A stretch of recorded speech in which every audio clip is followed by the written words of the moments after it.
Supreme Angel Center, 5% of us know God. Salam Allah. The black man is God. Peace, God.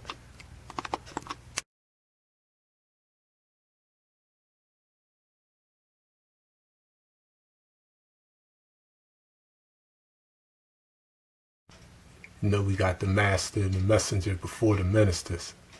But you know we got the doctor in the house too. Shout out to Public Enemy. Professor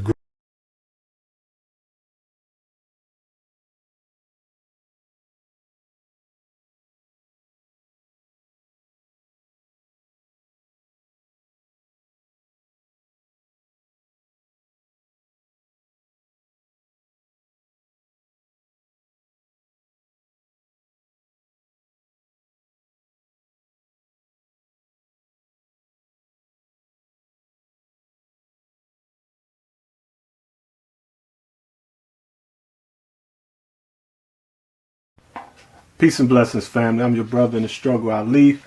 And today we're going to decipher and decipher some of Lost Found Muslim lesson number 2 by Master Fard Muhammad and Messenger Elijah Muhammad. And today we're going to build on the atomic number 8. And in the lesson we're going to build on the number 8, which on the side represents infinity, but standing up it represents build and destroy. Master Fard Muhammad asked the messenger, what makes rain, hail, snow, and earthquakes? And the messenger basically explained to him the earth is approximately covered underwater, approximately 3/4 of its surface. The sun and moon has attracting powers on our earth. While planets making a terrific speed of 1,037 1/3 miles on its way around the sun draws this water up into the earth's rotation, which is called gravitation, in a fine mist that the naked eye can hardly detect.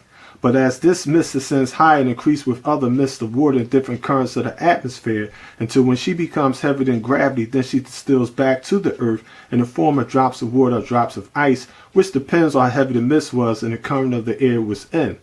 There are some layers or currents of air real cold and warm, and some very swift and changeable. So when the water strikes some of these cold currents, it becomes solid snow. But this water is not ever drawn above 6 miles from the earth's surface by the sun and moon. The reason it rains back on our planet is because it cannot get out of the Earth's sphere. With its high speed of rotation around the sun makes it impossible. Earthquakes are caused by the Son of Man, experimenting on high explosives. In fact, all of the above is caused by the Son of Man.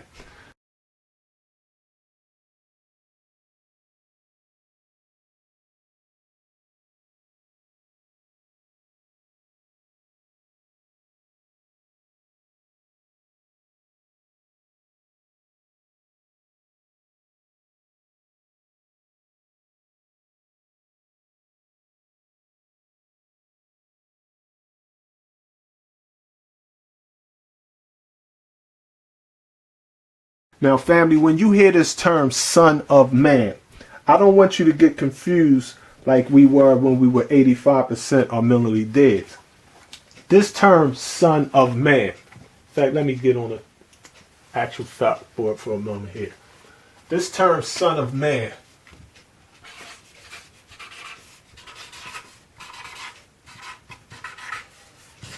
and you have another term,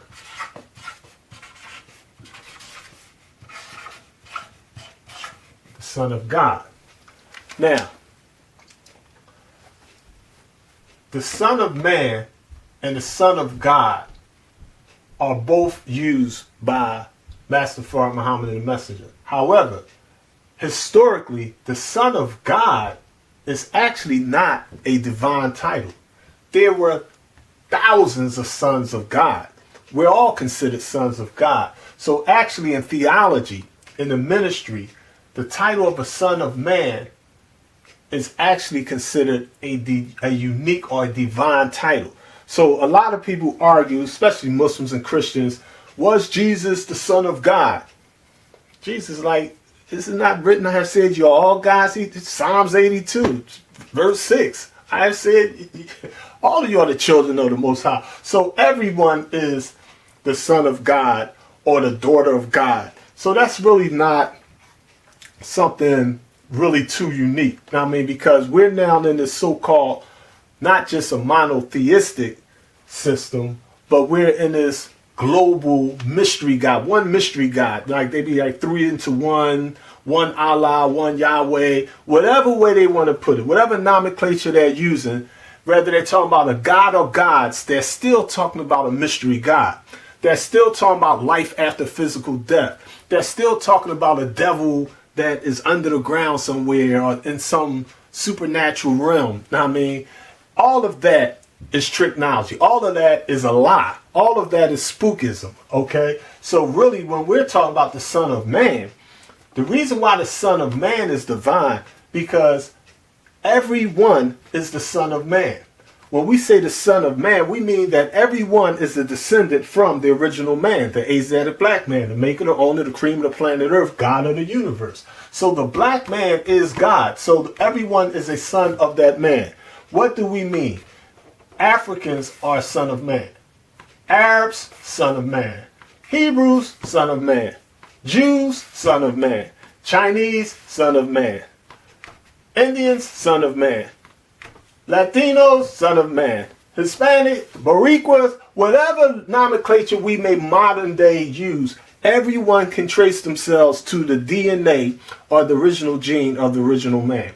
Okay, so Master Fard Muhammad, we're saying, is the supreme law, because all black men are God. But we have a most high one. We have one that sees and hears that which we can't see and hear. Meaning that he's not something supernatural in and of himself. He's absolutely 100% natural. However, if you take and have an apple tree, it's easy to produce apples. It's easy to produce kinds. You can produce pears. You can produce different types of apples. Thousands and thousands of different types of apples. But how do you get that original seed? It's not that you're trying to trace the root. Tracing the root is tricknology. You can't trace the root, because if you go to the root, that's not your origin. I trace my roots. So, I mean, you could have a dead tree with a root growing out of a dead tree. You trace yourself to a dead thing, a dead part of Asia. You trace the Asian back to the Caucasian. You'll wind up like, I'm a descendant of, I'm Irish, I'm German, I'm Portuguese. Tricknology. We go back to the black seed. We go back to that original carbon atom. We go back to that first molecule of water, if you will. That build and destroy. You know what I mean? So, when we look at the Son of God, we don't look at the Son of God the same as we look at the Son of Man. Master Fard Muhammad is considered to us the or our. He's the or the Son of Man. It's a divine title of respect and honor. Okay? So in Lost Found Minds in lesson number 2 in 1934, number 8, now I mean, Master Fard Muhammad wanted to know what makes rain, hail, snow, and earth. And there's nothing spooky about natural phenomena. Now, there's a lot of pseudoscience. There's a lot of tricknology. There's a lot of play on words. Playing on the ignorance of the 85% who are easy to lead into the wrong direction, but hard to lead into the right direction. Now, I mean, like, we live in Pennsylvania, for example. I remember this white guy, good teacher. Now, I mean, he had an economic class I used to study with him called Smart Money. And one of the things he wisely did in his investments was him and his wife would buy property in tornado areas. They would buy property in hurricane areas and tornado areas and things of that nature, and flood areas, floodplains, because they knew mathematically nature would take her course and destroy that particular property, and they would make some money off of that transaction, off of that deal. They would build it again and make some more money. They would build it again and make some more money. Where you may have your CDs, your stocks, or whatever, you may get 1%, 7% interest. They'll get like 80%, 300% interest off their money every year, because they wasn't prophets. They wasn't soothsayers. They understood mathematics. They understood science. They understood the mathematics of law and order and the universal order of things. So when you understand that, like, when we got this house here, we're in a rare flood area. So it's real rare for a flood to happen over here. Like in our backyard, we got a creek back there. I don't have to worry about that creek flooding over. However, less than 3 miles from here on Virginia Avenue, they live in a flood area. So within the last 8 years, they probably had like 8 floods. I mean, water fill your basement up. I seen couches floating across the streets, but it never happened over here because of mathematically where I'm at. Same city, but where I'm living at, I'm living in a low risk floodplain. Where they live at the bottom of a big hill, and naturally the 10% cutting all them trees and all that kind of stuff, putting concrete and tar roads all up there, building houses all over the place. It's nothing really holding that stuff, absorbing that stuff. Ain't no roots in. So when you understand the mathematics of cause and effect, it takes you out of the realm of superstition and spookism. Know what I mean? So when you know, if you study the history of snowstorms, you could be like, a Christian preacher might be like, oh, I send the wrath of God on the city of so-and-so. And they get hit with all this snow. Oh man, it killed people. It froze the power lines. Yeah, but they've been doing that for 10, 20, 30, 40, 50, 100, 1,000, 10,000 years. What else is new? Of course, look where they live at. Now, you want to see something miraculous, show me 20 feet of snow in Los Angeles, California. Okay? I mean, now that'll get your attention. Now, I mean, so when it comes to phenomena, when you understand your lessons, your blessings, now, I mean, when you know how to elaborate on them lessons, it takes you out of the realm of spookism. The messenger said, quote, I just want to teach you the science. He said, quote, 1972 theology of time. I just want to teach you the science, theology of time. Islam is mathematics and mathematics is Islam. All right. So let's look at this. Water is what we call, in plain language, an atom of hydrogen. We could go deeper with the 8 and all that, but I'm going to keep it simple. All right.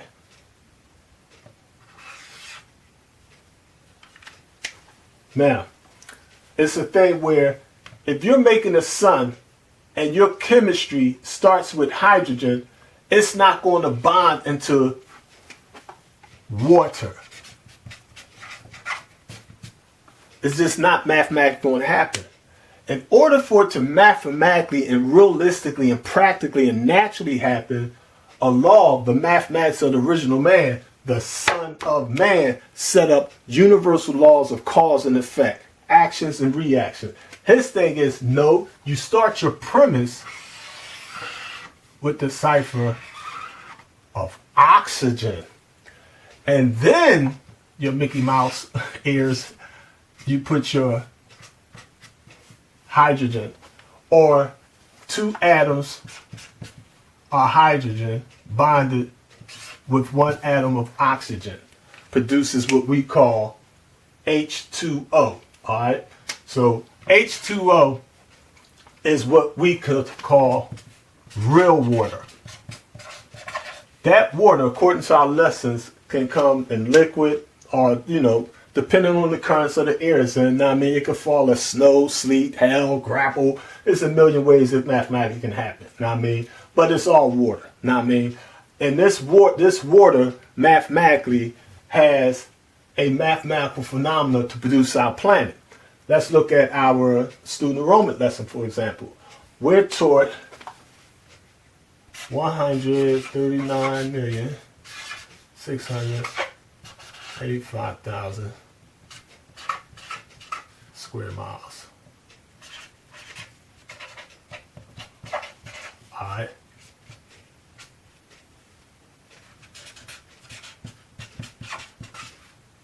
All right.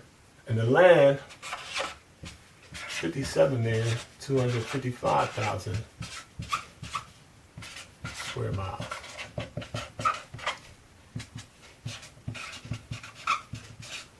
The message teaches us that in the judgment, the angel going to come put 1 foot on the water and 1 foot on the land. Symbolically speaking, of course. He's going to spark the atmosphere with the number 12, the foundation. Spark this whole cyber security crap that these devils got. Now, let's take and look at this water here. Alright. 139,685,000. Alright, let's take 130,685,000 square miles. So this is 139,685,000 square miles. Now, if we add this water with the land, 139,685,000 square miles, or 57,255,000 square miles, we get what? 196,940,000 square miles, as our lessons teaches us. 96,940,000 square miles. All right. Now, that's the sum total. This is the sum total. We divide that land into that sum total. What do we get? We get. I'm gonna give y'all the long version, then the short version. No, I'm gonna give you the short version. The short version is 0.71. Actually, technically, mathematically, it's 0.70927769. Know what I mean? But the short version, as far as the decimal, it's basically saying 71%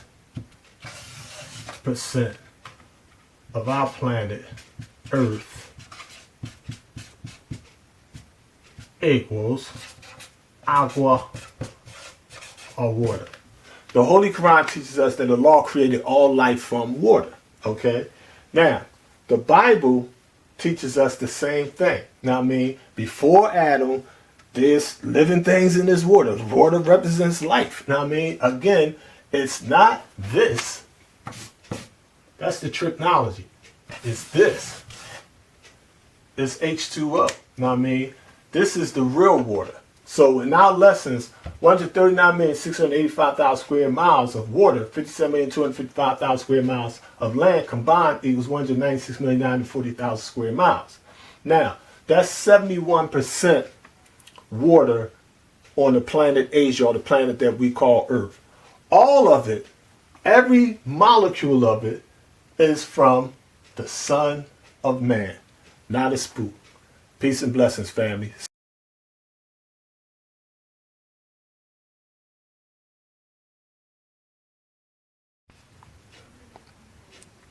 The Son of Man, Son of God, our, the, or the. H2O is the proper one. The oxygen atom bonded by 2 hydrogen atoms. 139,685,000 square miles of water, 57,255,000 square miles, for a total of 196,940,000 square miles. It was 0.71 or 71% water on the planet Earth. Study your lessons. Your lessons are your blessings. Praise be to Master Fard Muhammad, his messenger, for blessing the world with these lessons. Salute. Study your lessons. Your lessons are your blessings. Your brother in the struggle, Brother Minister Ali.